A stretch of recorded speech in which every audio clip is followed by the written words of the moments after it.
disappointed Sir Bill Cash makes brilliant point about new soft Brexit plan on Newsnight.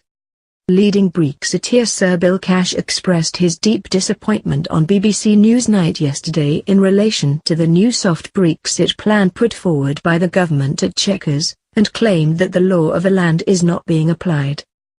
Appearing on the flagship show, Sir Bill Cash, Conservative MP and veteran Brexiteer, said there are some very important questions that have been raised by the statement the government had put out.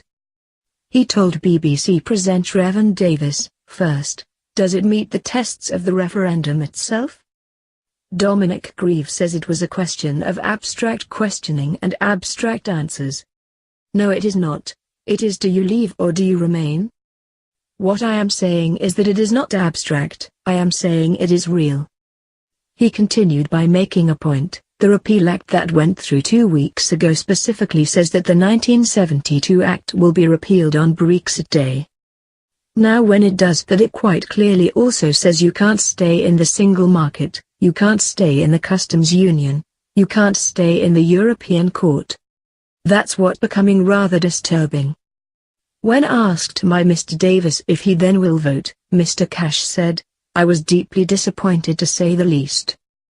What I can say is when you talk about harmonization of rules, when you talk about the jurisdiction of the European courts, you are raising some very difficult questions in relations to that Repeal Act. As I said in the Commons this week, that is the law of the land. The joint statement signed at Chequers by the Prime Minister and all her cabinet ministers yesterday evening put forward a plan for an economic and security partnership with the European Union. The plan, a close regulatory alignment with the bitter bloc's single market for British exports, is a firm push towards a Brexit end state that looks very much like Norway.